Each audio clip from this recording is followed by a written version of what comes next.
Hello student. JEE main 2025 में जो question आया उसका एनालिसिस लेके हम फिर से आपके पास हाजिर हैं।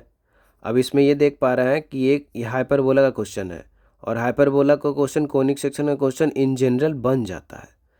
लेकिन इस क्वेश्चन में क्या किया है कि बहुत लंबा चौड़ा लैंग्वेज लिख दिया है और बहुत लंबा चौड़ा लैंग्वेज लिख देता है तो एग्ज़ाम में समय बहुत कम होता है और क्वेश्चन पढ़ते पढ़ते ये भूल जाते हैं कि पीछे क्या दिया हुआ था और क्वेश्चन छोड़ने का मन करने लगता है। लेकिन अगर क्वेश्चन को ध्यान से पढ़े तो बहुत ही सिंपल है। बस ये है कि लंबा चौड़ा बना दिया है ताकि आधा लोग तो ऐसे ही छोड़ दे और जो अटेम्प्ट भी करे तो जो अटेम्प्ट करेगा वो आंसर तक पहुंच ही जाएगा। इसमें ज़्यादा लंबा कैलकुलेशन नहीं है। बस ये है कि लैंग्वेज में जो पकड़ लिया क्वेश्चन को वो क्वेश्चन के आंसर तक पहुंच गया और 4 नंबर लेके निकला और फिर एनआईटी और आईआईटी कॉलेज भी लेके निकला। अब यहाँ पे देखिए एक्स स्क्वायर बटे ए स्क्वायर माइनस बाई स्क्वायर बटे बी स्क्वायर, तो ये किस चीज़ का इक्वेशन दिख रहा है? हाइपरबोला का। तो इसमें सिंपल बोल रहा है कि जो लेटेस्ट रेक्टम है उसका लेंथ ये दिया हुआ है, इसेंट्रिसिटी जो है वो अंदर रूट 5/2 दिया हुआ है। तो लेटेस्ट रेक्टम और इसेंट्रिसिटी तो हम लोग काफ़ी बार कर चुके होते हैं।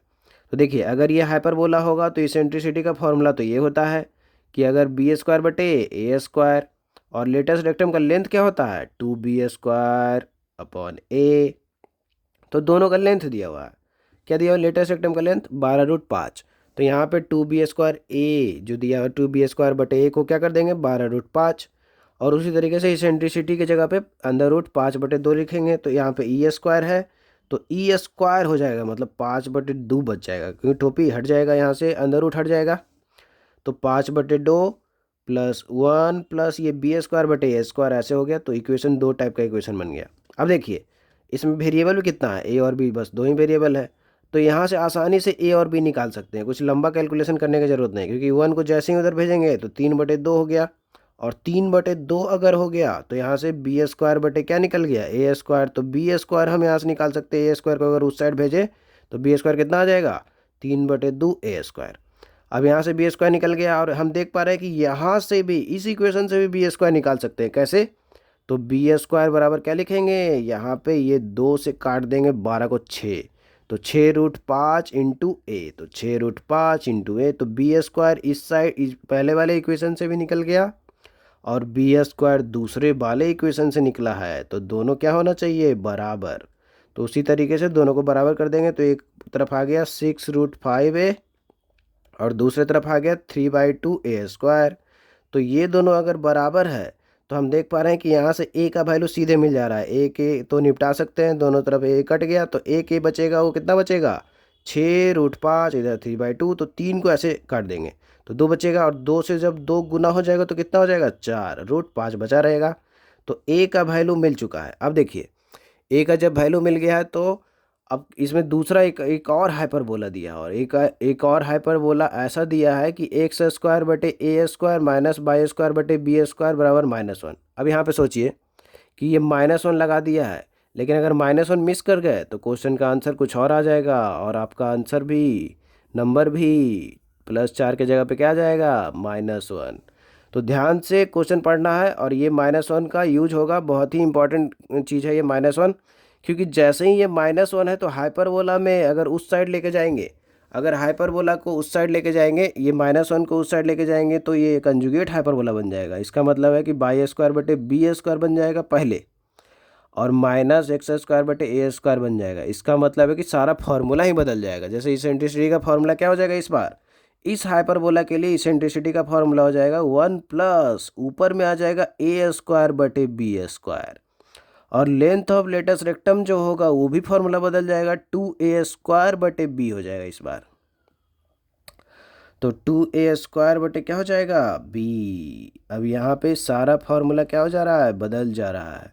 अब यहाँ पे देखिए, अब इसमें जो दूसरा जो दिया हुआ हाइपरबोला उसमें ये बता रहा है कि हमारा हाइपरबोला तो है और उसमें भी दे दिया कि लेंथ ऑफ लेटेस्ट रेक्टम कितना है 15√2, लेंथ ऑफ लेटेस्ट रेक्टम 15√2 है।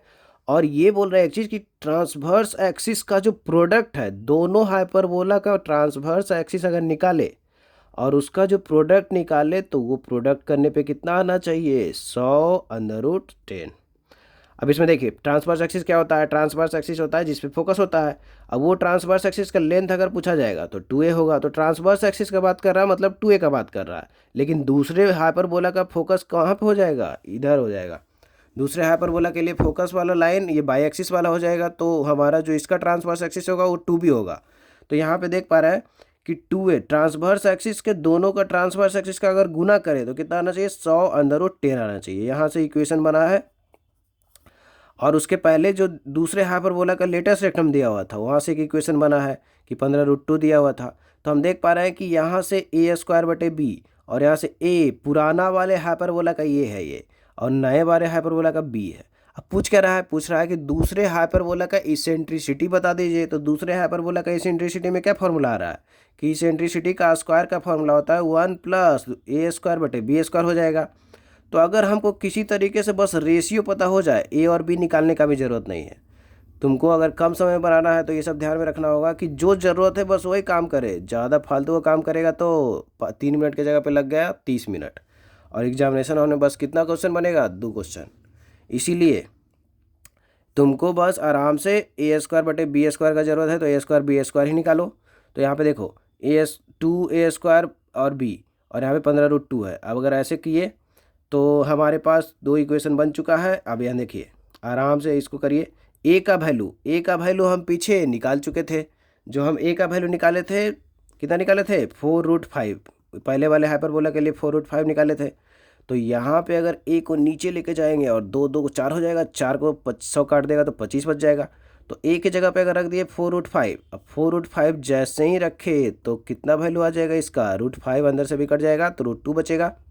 तो 25/4 √2। अब यहाँ से भी सीधे आंसर ला सकते हैं क्योंकि b का वैल्यू निकल गया है और a²/b का भी वैल्यू निकल गया है। तो हमको चाहिए इसेंट्रिसिटी। अगर तो इसेंट्रिसिटी में फॉर्मूला क्या होगा, 1 + a²/b²। अब देख रहे हैं कि पहले इक्वेशन में से a²/b पता है और दूसरे यहाँ से सोल्व करके b भी निकाल चुके हैं। तो सीधे हम ये दोनों का यूज करके आंसर निकाल सकते हैं। तो कैसे, a²/b का वैल्यू कहाँ से उठा के रखेंगे, यहाँ से 15√2/2। 15√2/2। अब यहाँ b का वैल्यू नीचे रखना होगा। b का वैल्यू कितना आया है, 25/4। तो 4 जो नीचे रहेगा वो कहाँ चल जाएगा, ऊपर। 25/4 × √2, तो √2 नीचे ही है। अब देखिए √2 से √2 निपट जाएगा, 2 से 4 2 बार में निपट जाएगा। तो 15/25 है, तो यहाँ से भी 5 काटेंगे तो 3/5 हो जाएगा। तो 3/5 गुने 2, 3/5 गुने 2 और 3 दूनी 6 हो गया। तो 6/5 हो गया। अब 1 + 6/5 कितना होगा, एलसीएम लेने पे 5 + 6/5 तो 11/5। तो इसेंट्रिसिटी का स्क्वायर अगर 11/5 है तो इसेंट्रिसिटी कितना आ जाएगा, √11/5। तो ये क्वेश्चन बहुत ही लंबा करके लिखा था, 2 हाइपरबोला लाया था और दोनों का, लेकिन कॉन्सेप्ट बहुत बेसिक यूज किया था कि length of latus rectum, eccentricity, transverse axis, जो कि इन जनरल क्लियर होता है। लेकिन ये है कि एग्जामिनेशन हॉल में प्रेशर बहुत होता है तो बड़ा क्वेश्चन देख के छोड़ने का मन करता है। लेकिन अगर क्वेश्चन इस टाइप का क्वेश्चन अगर प्रैक्टिस करके जाएंगे तो नहीं छोड़िएगा और आराम से नंबर ला सकते हैं। अच्छा मैथ में भी अच्छा अटैम्प्ट कर सकते हैं। तो इसी तरीके से हम लोग बहुत सारा क्वेश्चन का प्रैक्टिस करेंगे ताकि हम एग्ज़ाम में अच्छा कर सकें। तो अगर आप लोग भी क्वेश्चन पे कमांड करना चाहते हैं, मैथ का क्वेश्चन ज़्यादा से ज़्यादा सोल्व करना चाहते हैं, तो हमारे साथ जुड़े रहिए। बहुत सारे क्वेश्चन का एनालिसिस करके दिया जाएगा और फिर आपका जो भी कॉन्सेप्ट में अगर दिक्कत हो तो वो भी सारा एक्सप्लेन किया जाएगा। बस आप जुड़े रहिए और आप अपना प्रॉब्लम बताते रहिए कि क्या क्या दिक्कत है। तो वीडियो के डिस्क्रिप्शन में सारा व्हाट्सअप चैनल का लिंक और टेलीग्राम चैनल का लिंक, जीमेल सब दिया रहेगा। वहाँ पे आप अपना कोई भी डाउट बता सकते हैं। वहाँ पे आपका जो भी दुख दर्द है सब बता सकते हैं मैथ से रिलेटेड, ताकि आपका सारा दुख दर्द जल्दी से जल्दी दूर किया जाए और आपके जीवन में कुछ अच्छा हो और अच्छा कॉलेज में आप जा पाएँ।